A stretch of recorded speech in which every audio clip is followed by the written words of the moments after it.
은총을 감사합니다. 말씀 받기를 원합니다. 종의 몸, 마음, 생각, 육체가 주님께 사로잡혀 주님의 도구로 쓰임받게 하시고 이 시간에 모든 성도님들의 마음을 어루만져 복잡다단한 세상의 모든 일들을 이제 뒤로 하고 주님만 생각하며 주의 말씀을 아멘으로 받는 시간 되도록 마음들을 어루만져 주시길 원합니다. 어제 하나님 말씀만 살아 움직이는 시간이 되기를 원하옵고 예수님의 이름으로 기도하옵나이다. 아멘. 예수님은 어느 날 의미 있는 질문을 한 가지 하십니다. 사람들이 나를 누구라고 하더냐, 이렇게 질문을 하시죠. 사람들이 예수님을 누구라고 하더냐, 사람들이 예수님을 어떻게 생각하고 있느냐. 예수님은 어느 날 갑자기 사람들의 평가, 사람들의 예수님에 대한 그 시각, 이거를 궁금히 여기셨습니다. 사람들은 다른 사람에 대한 반응을 대단히 중요하게 생각합니다. 특히 정치인들은 자신들에 대한 지지도, 자신들에 대한 그런 평가를 생명처럼 여기고 있습니다. 연예인들도 사람들의 평가에 아주 민감합니다. 그래서 근래에도 우리 이름 다 알고 있는 유명한 연예인이 또 가수가 그런 평가를 견디지 못하고 우울증에 시달리다가 세상을 떠난 그런 연예인도 있죠. 근데 이것은 뭐 정치인들과 연예인들만이 아니라 사람이라면 누구든지 공동으로 느낄 수 있는 감정들입니다. 말 못하는 짐승들도 자기를 인정해주고 자기를 아끼고 사랑하는 사람을 졸졸 따르게 마련입니다. 하물며 인격을 가진 사람이 다른 사람이 나를 어떻게 생각하느냐 하는 것 대단히 중요하게 반응할 것입니다. 다른 사람에게 인정을 받지 못할 때 사람들은 고통스러워합니다. 다른 사람이 나를 인정해주지 않는 것도 고통스러워하지만 아예 대놓고 무시를 당할 때 그러면 정말 열받게 되지요. 아마 견딜 수 없는 고통이 그에게 찾아올 것입니다. 인간은 다른 사람에게 인정을 받으면서 자기 자존감을 확인합니다. 다른 사람이 나를 인정해 줄 때 그때 내가 존재할 이유를 발견하게 됩니다. 누군가에게 사랑을 받는다고 하는 것, 그것은 존재 이유를 넘어서서 행복의 조건이기도 합니다. 그러므로 많은 사람의 존경과 사랑을 받고 산다고 하는 것은 최고의 자존감이고 또 행복감이라고 할 수 있을 것입니다. 그렇다고 하면 예수님은 다른 사람들이 나에 대해서 어떻게 평가를 하느냐, 좋게 보느냐, 나쁘게 보느냐, 또는 나에 대한 평가를 어떻게 할까. 예수님도 그런 관점에서 당신의 존재감 또는 당신이 어떤 다른 사람의 평가에 대해서 인정받기를 원하는 마음, 이런 것 때문에 물었을까? 오늘 우리가 성경 말씀을 읽어보면 예수께서 빌립보 가이사랴 지방에 이르러 제자들에게 물어 이르되 사람들이 인자를 누구라 하느냐. 갑자기 예수님은 사람들이 나에 대한 인식을 어떻게 갖고 있는가가 궁금해지셔서 그걸 질문하고 계십니다. 자, 그러면 왜 그렇게 묻고 계실까?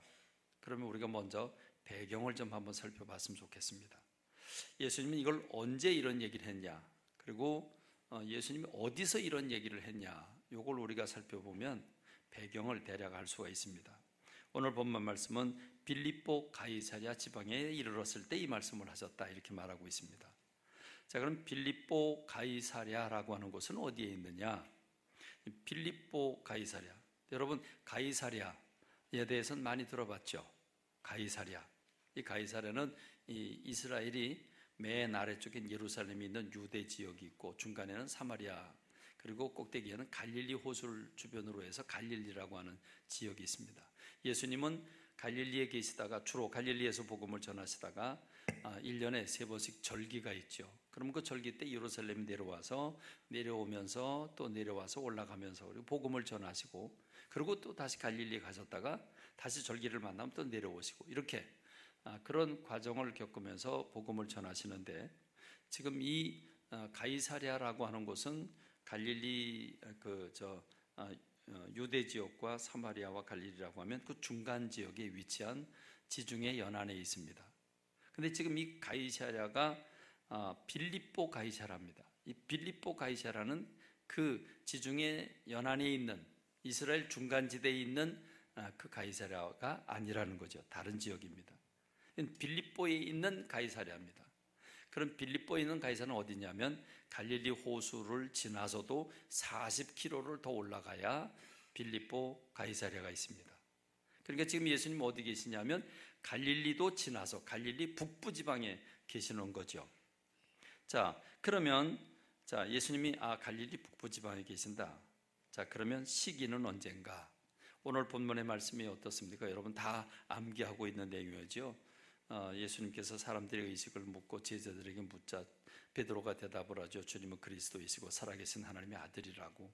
그래서 내가 그 고백 위에 내 교회를 세우겠다고 이 말씀을 하십니다. 그런데 이 말씀을 마치고 나서 마태복음 16장 21절에 보면 이 사건 뒤에 이때로부터 예수 그리스도께서 자기가 예루살렘에 올라가면 장로들, 대제사장들, 서기관들 이런 사람들에 의해서 고난을 받고 이제 죽임을 당하고 3일 만에 다시 살아나야 할 것을 말씀을 하십니다. 그런데 이때 제자들에게 비로소 나타냈다 이렇게 말합니다. 이 비로소 나타냈다는 말은 예수님이 이 땅에 오셔서 죽으시고 그리고 다시 부활하신다고는 이 말씀은 최초로 하시는 겁니다. 최초로. 그러니까 아무 때나 얘기하시는 게 아니죠. 어떤 때는 예수님이 그리스도라고 하는 것을 숨기는 때가 있었는데 지금은 제자들에게 비로소 말씀을 하셨다. 지금까지는 참고 계시다가 드디어 때가 되니까 말씀하셨다. 이렇게 볼 수 있습니다. 그리고 17장에 보면 예수님께서 세 제자를 데리고 높은 산에 올라갑니다. 그 모습이 변화되죠. 그리고 그 옆에는 모세와 엘리야가 나타납니다. 그러니까 모세와 엘리야 예수님이 함께 예수님이 어떻게 십자가를 지셔야 되는가에 대한 말씀을 나누게 되는 게 마태복음 17장에 나오는 변화산 사건입니다. 그 대화 속에서도 예수님은 인자도 이와 같이 고난을 받으리라 라고 말씀을 하십니다. 그러니까 지금 시기적으로 보면 이렇습니다. 예수님이 공생애를 3년 동안 하시게 되는데 회개하라 천국이 가까워나니라 말씀으로 시작을 해서 지금 1년, 2년, 3년 마지막 장에 마지막 해에 와 있습니다. 그리고 이 지금 갈릴리 북부에 계시는데 갈릴리 꼭대기 계시는데 주님이 20장에 보면 이제 내려오십니다. 그래서 예루살렘에 오셔서 무화과 나무를 저주하고 성전을 척결하고 이런 일들이 이제 20장부터 시작이 됩니다. 그 말은 예수님이 지금 시점이 마지막 3년 차이고 그리고 예루살렘에 가서 고난받고 죽으시기 때문에 예수님이 마지막 며칠을 남기지 않은 마지막 시점입니다. 십자가 지기 전에 당신이 십자가를 지어야 할 것을 이미 인식을 하고 제자들에게 마음가짐도 갖게 하고 당신도 준비를 하고 있는 이런 상황이다. 이렇게 보면 되죠. 무슨 말인지 이해하시죠? 그러니까 지금 예수님이 이 말을 꺼낼 때에는 이 질문을 할 때에는 당신이 십자가를 지시고 죽으셔야 한다고 하는 사실을 이미 알고 그걸 위해서 며칠이 지나면 이제 예루살렘으로 가셔야 되는데 그 이야기를 제자들에게 지금 질문을 하고 계시는 겁니다. 그렇습니다. 예수님이 이 땅에 왜 오셨습니까? 우리를 구원하기 위해서 이 땅에 오셨습니다. 하늘보좌를 버리고 그리고 육의 몸을 입으시고 그리고 인간의 모든 죄를 짊어지고 그래서 우리를 구원하기 위해서 이 땅에 오셨습니다. 그리고 그것은 주님이 십자가를 지셔야 완성이 되기 때문에 주님은 십자가를 앞에 놓고 마음에 부담감을 가지고 계시는 겁니다. 히브리서 2장 14절로 15절의 말씀을 보면 자녀들은 여기서 말하는 자녀는 우리를 가리킵니다. 자녀들은 혈과 육에 속하였으며 육체를 가지고 있다는 거죠. 그도 또한 그는 예수님을 가리키죠. 그도 또한 같은 모양으로 혈과 육을 함께 지니심은 죽음을 통하여 죽음의 세력을 잡은 자 곧 마귀를 멸하시고 또 죽기를 두려워함으로 한평생 매여 종노릇하는 모든 자들을 놓아주려 하심이라. 예수님께서 우리와 똑같이 육의 몸을 입고 이 땅에 오신 이유는 우리를 마귀에게서 해방시켜주고 죽음 가운데서 영원한 생명을 주시기 위해서 이 땅에 오셨다는 것입니다. 그리고 그 핵심은 예수님의 십자가입니다. 그러므로 전체적인 상황을 보면 예수님이 질문을 할 때는 마음에 내가 이제 며칠 후면 예루살렘에 가야 되고 그럼 고난받고 죽이심을 당해야 하는, 십자가를 지셔야 하는 것을 마음의 염두에 두고 제자들에게 이 질문을 한 거라, 이렇게 보면 됩니다. 그러니까 사람들이 나에 대해서 누구라고 하더냐, 뭐라고 하더냐, 그것은 예수님이 인기를 누리기 위해서 그걸 확인하신 것이 아니라 당신이 십자가 지신 걸 생각하고 세상 사람들이 나를 그리스도로 구원자로 받아들이고 있는가 하는 사실을 체크하고 계시는 겁니다. 그랬더니 이제 제자들이 대답을 하죠. 우후죽순으로 대답을 합니다. 예, 어떤 사람은 죽은 세례 요한이 살아왔다고 그러고요, 어떤 사람은 엘리야가 왔다고 그러고요, 어떤 사람은 예레미야가 왔다고 그러고요, 어떤 사람들은 선지자 중에 하나라고 이야기했습니다. 여기 네 종류의 사람들이 나옵니다. 이스라엘 사람들이, 그 당시에 사람들이 예수님을 바라보는 시각은 네 종류로 나뉘어졌습니다. 하나는 죽은 세례 요한이 살아났다, 두 번째는 엘리야가 나타났다, 세 번째는 예레미야가 나타났다, 네 번째는 선지자다, 이렇게. 그럼 우리가 좀 분석을 해봅시다. 왜 세례 요한, 이미 죽은 세례 요한이 살아났다고 그랬을까요? 세례 요한은 예수님보다 앞서서 태어났죠. 6개월 먼저 태어나고, 세례 요한은 안락한 삶을 거절하고 광야로 뛰쳐나가서 광야에서 미뜨기와 석청을 먹으면서 낙타 토롯을 입고 가죽띠를 띠면서 야인처럼 삽니다. 그리고 마침내 때가 되니까 회개해라, 천국이 가까이 왔다, 그러면서 온 이스라엘 사람들이 이 광야로 이 야인을 보기 위해서 나왔을 때 그들의 회개를 촉구하면서 요단강에서 세례를 베푼 사람이 세례 요한이죠.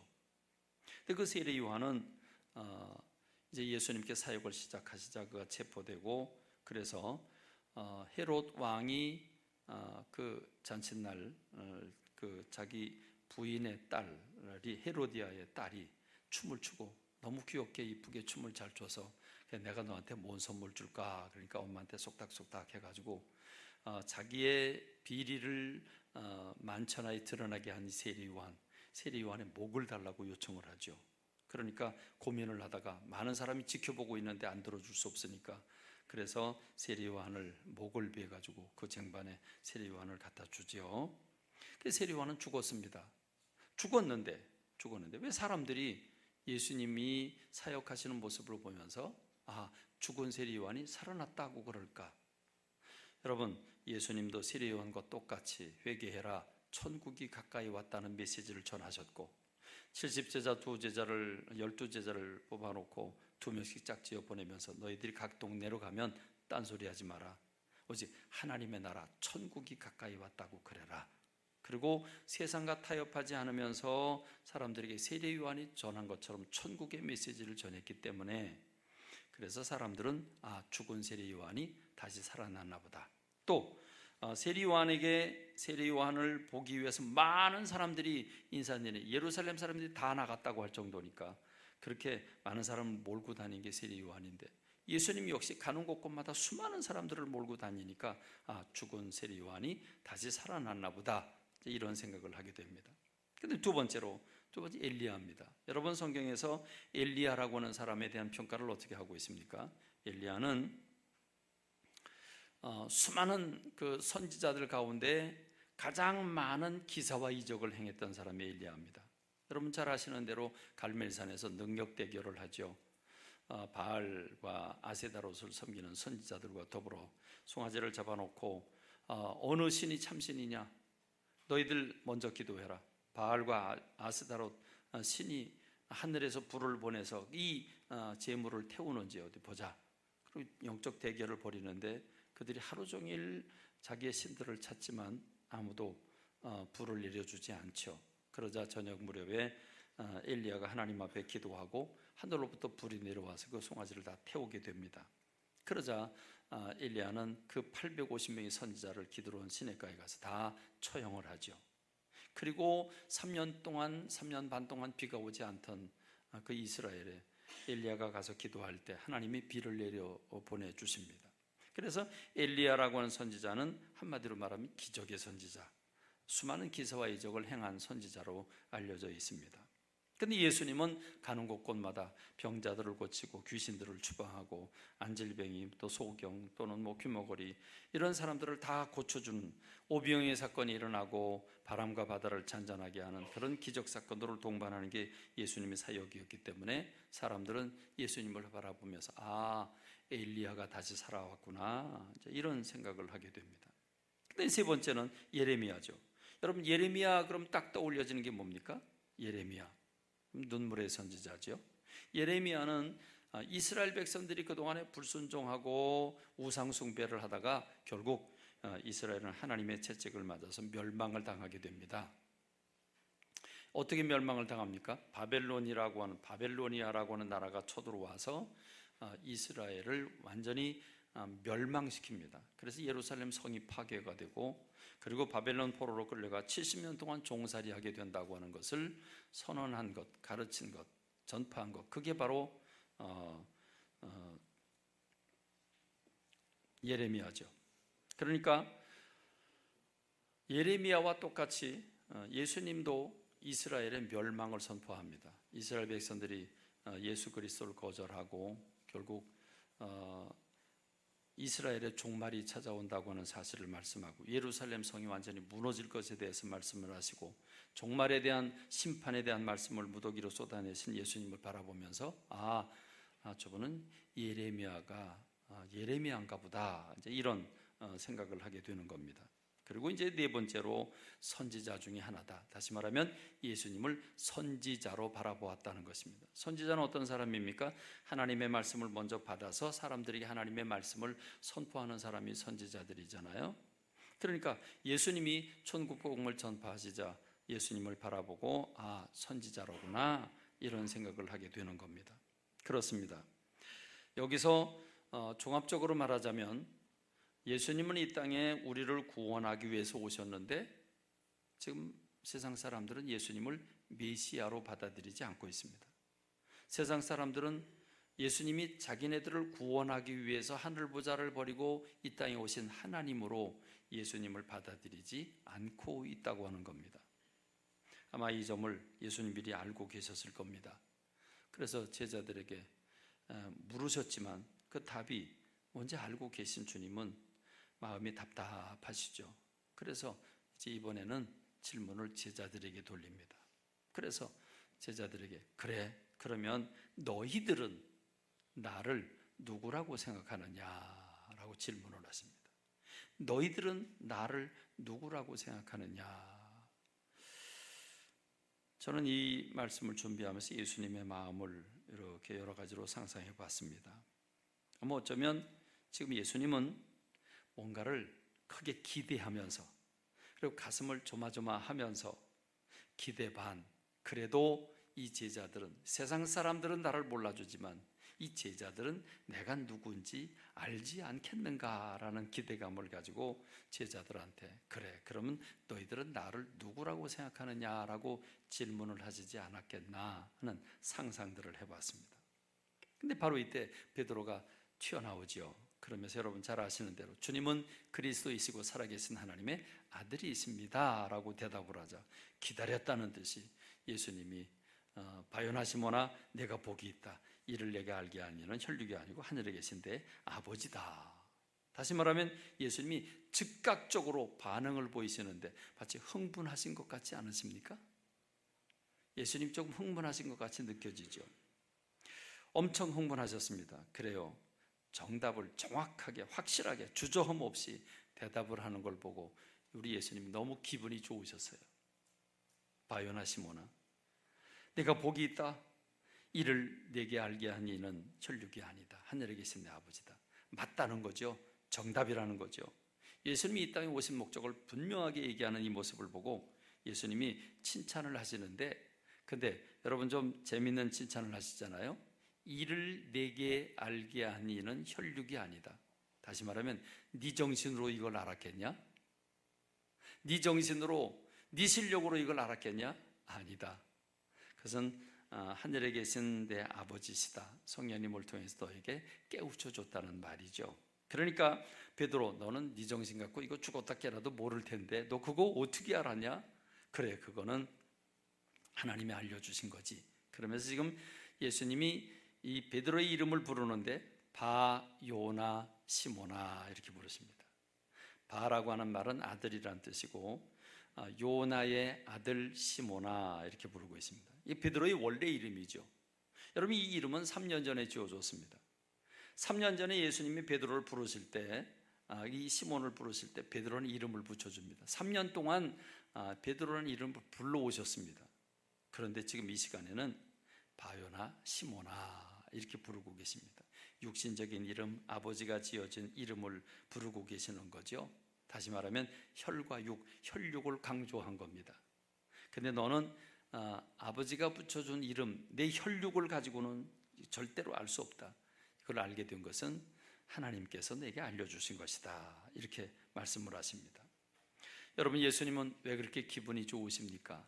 그래서 내가 복이 있도다 이렇게 말씀을 하시는데, 왜 예수님은 그렇게 기분이 좋으실까요? 제자들이 지금 베드로가 예수님 이 땅에 오신 목적을, 메시아로 그리스도로 세상을 구원하기 위해서 오신 목적을 분명히 얘기하고 있고, 살아계신 하나님의 아들이라고 한 대답을 통해서 하나님께서 육의 몸을 입고 이 땅에 오셔서 사람들 앞에서 사람들의 죄를 짊어지기 위해 오신 그 하나님의 마음을 정확하게 대답했기 때문입니다.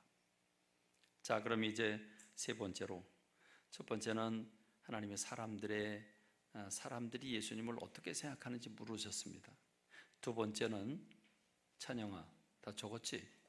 첫 번째 적었고, 두 번째 제자들에게 물었습니다.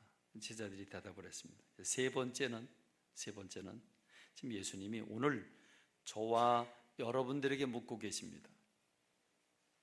저와 여러분들에게 묻고 계십니다. 너희는 오늘 이 말씀을 듣고 있는 여러분은 예수님을 누구라고 생각하고 계십니까? 여러분은 예수님을 누구라고 생각하고 계십니까? 그렇습니다. 여러분 모두가 주님은 그리스도이시오 살아계신 하나님의 아들입니다 라고 고백을 동일하게 하고 계시지요? 동일하게 하고 계시지요? 그렇습니다.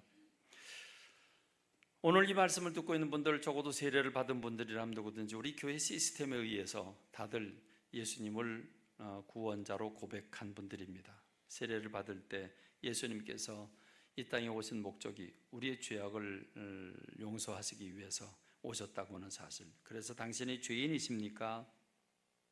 당신이 죄인임을 믿고 계십니까?를 묻고 있고, 그래서 예수님이 당신을 위해 십자가 지신 것을 당신이 믿고 있는가를 묻고 있고, 그 예수님은 하나님이, 살아계신 하나님이 우리를 사랑하셔서 육의 몸을 입고 아들의 모습으로 이 땅에 오셨다고 하는 것을 믿는가? 여러분, 이 질문은 다 합니다. 이 질문에 응답한 분들이 세례를 받았고, 그리고 세례받고 5년, 10년, 20년, 30년 지난 여러 교우들도 많습니다.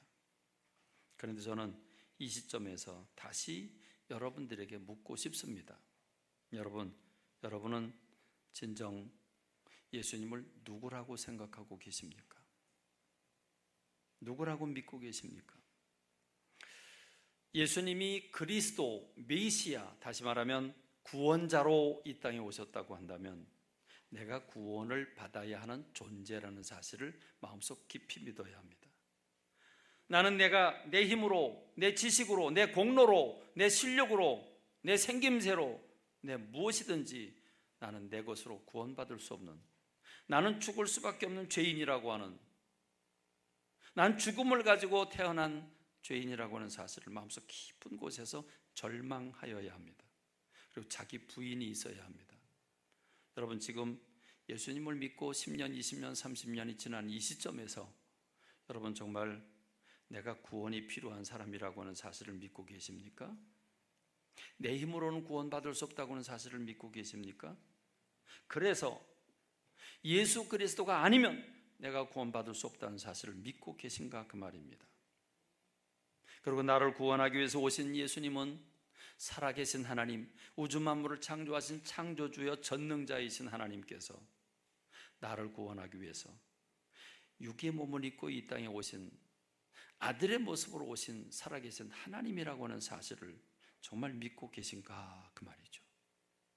그렇다고 하면 우린 지금도 자기 부정이 계속해서 일어나야 하고 예수 그리스도 이름을 붙잡는 삶이 있어야 하고 지금 내 삶 속에서 내 고난이나 아픔이나 갈등이나 힘들고 어려운 삶의 현장에서 살아계신 하나님이 지금도 나와 함께 계시고 나를 도우시는 하나님이라고 하는 사실을 믿고 있어야 된다는 말입니다. 그리고 실제로 힘들 때, 어려울 때, 피곤할 때, 낙심될 때, 그때 이런 주님을 붙잡고 계시는가? 그 주님은 나에게 구원자가 되시고 그 주님은 지금 나에게 힘이 되시는 주님이신가? 이걸 여러분에게 묻고 있는 겁니다. 여러분, 이게 왜 이렇게 중요합니까? 이 질문이 중요한 이유는 예수님께서 이 신앙 고백 위에 교회를 세우시기 때문에 그렇습니다. 마태복음 16장 18절에 보면 너는 베드로라 내가 이 반석 위에 내 교회를 세우리니 말씀하고 계십니다. 여러분, 예수님이 3년 전에 시몬에게 베드로라고 하는 이름을 붙여주셨는데 여러분 3년 뒤에 왜 갑자기 이 질문을 하시면서 너는 베드로라고 하는 사실을 강조하고 있습니까? 베드로라는 말은 이 본토 발음으로 말하면 페트라가 되죠. 페트라라고 하는 말은 반석이란 말입니다. 너는 반석이다. 내가 이 반석 위에 교회를 세우겠다. 내 교회를 세우겠다. 여러분, 건물은 어떤 사람이 건물을 지을 때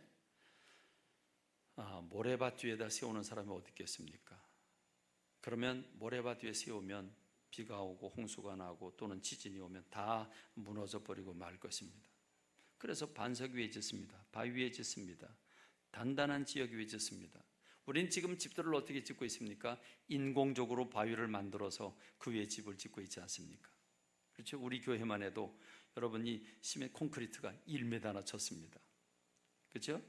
콘크리트 바닥을 쳐놓고 단단한 바위를 만들어 놓고 그 위에다가 집을 짓는 게 우리의 집 짓는 방법 아닙니까? 그러면 주님께서 지금 너는 베드로다 내가 이 반석 위에 내 교회를 세우겠다라고 말할 때 흔히 말하는 모든 사람이 집을 짓는 일반적인 집, 일반적인 바위, 일반적인 견고한 그런 터전을 가리켰을까요?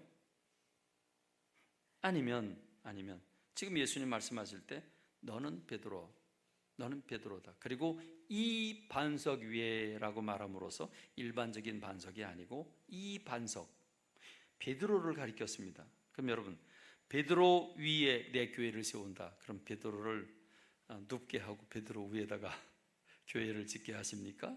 물론 아니죠. 뭐겠습니까? 그렇습니다. 우리가 아는 대로 베드로가 지금 고백한 신앙 고백, 그게 반석이라는 거죠. 내 신앙 고백 위에 내 교회를 세우겠다라고 말씀을 하십니다. 그러므로 교회는 베드로가 한 신앙 고백을 동일하게 한 사람들이 모인 곳이 교회인 줄로 믿습니다. 오늘 저와 여러분들이 한 공동체 생각을 가지고 있습니다. 우리는 교회 밖에 있는 사람들과 생각이 다릅니다. 교회 밖에 있는 사람들은 예수님에 대한 시각이 4대 성자 중에 하나다 이렇게 말을 하거나 아니면 만들어진 가공된 인물이라고 말합니다. 예수 믿는 사람들이 자기네 종교를 만들기 위해서 없는 사람을 가공해서 만들어 놓은 가공인물이라고 예수님을 얘기하고 있습니다. 그러니까 예수님에 대한 시각이 뭐냐에 따라서 사람이 달라지죠. 그렇습니다. 우리가 교회가 된 것은 바로 예수님에 대한 동일한 신앙 고백이 있기 때문인 줄로 믿습니다. 이 말은 교회의 주인은 예수 그리스도라고 하는 말이죠. 예수님은 교회의 주인이십니다. 예수님께서 우리의 죽었던 몸을 다시 살리셨고 영원한 생명을 주셨고 하나님의 자녀로 부르신 오늘 우리는 예수님으로 말미암아 구원받았기 때문에 교회의 주인은 예수님으로 말미암아 모이게 된 우리 모두는 주님의 몸된 교회를 이루고 있기 때문에 주님 우리의 주인이 되시는 줄로 믿습니다. 세상에 수많은 동아리들이 있습니다. 테니스 동아리, 또 뭐 탁구 동아리, 또는 뭐 등산이나 또는 뭐 과학이나 또는 뭐 낚시거나. 여러분, 낚시 동아리는 그들은 모이면 낚시 얘기를 제일 많이 하겠죠. 그렇습니다. 공통의 주제가 있습니다. 오늘 교회라고 하는 공동체의 공통 주제는 바로 예수 그리스도이신 줄로 믿습니다. 우리가 예수님으로 말미암아 구원을 받았고 살아계신 하나님을 지금 모시고 살아가는 주의 사람들인 줄로 믿습니다. 그렇습니다. 교회는 이 신앙 고백으로 뭉쳐진 동아리가 교회 공동체입니다. 이 고백을 하는 사람들에게 우리 주님은 두 가지의 권세를 주시죠. 하나는 음부의 권세가 이기지 못하는 권세를 주셨고, 또 하나는 천국 열쇠를 주셨습니다. 엄청난 권세를 주신 거죠. 여러분, 음부의 권세라고 하는 건 지옥 가는 권세죠. 지옥 가게 하는 힘입니다. 지옥의 힘입니다. 어둠의 힘입니다. 대단하죠. 영화의 주제는 거의 대부분이 이 빛과 어둠의 싸움의 대화가 많은데, 요즘은 어둠의 세력이 굉장히 강력한데, 근데 여러분, 이 음부의 권세가 이기지 못할 만큼 강한 권세를 교회에게 주신다고 했습니다. 그리고 천국 열쇠를 주겠다고 했습니다. 그래서 천국 열쇠를 사용하면 천국이 열리고, 사용하지 못하면 열리지 않는다고 말씀하고 계시죠. 여러분, 그럼 뭐겠습니까? 두 가지 권세를 주신다고 했지만 이걸 종합해 보면 결국은 한 가지를 주신 겁니다. 영원 구원이죠.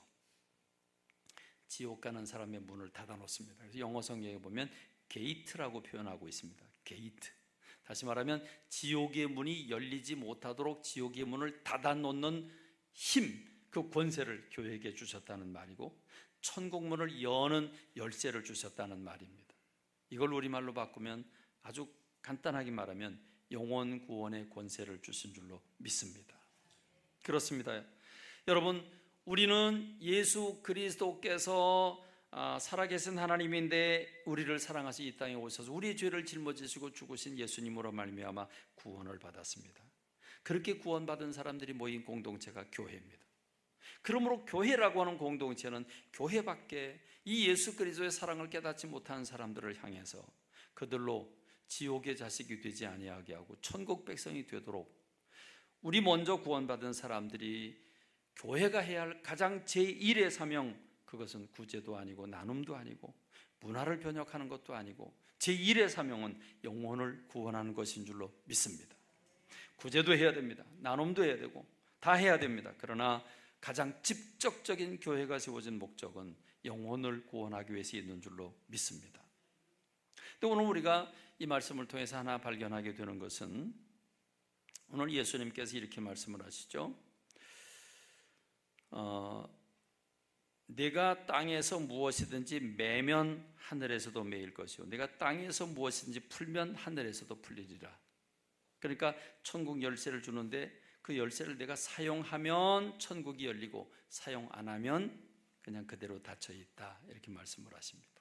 그럼 여러분, 이 천국의 열쇠를 사용할 것인가 말 것인가 하는 그 권세는 누구한테 있는 겁니까? 누구한테 있는 겁니까? 오늘 교회에 있는 줄로 믿습니다. 여러분, 그 권세는 하나님께 있는 게 아니죠. 하나님이 우리에게 열쇠를 주셨어요. 내가 이 열 것인가 닫을 것인가 하는 건 누구한테 있습니까?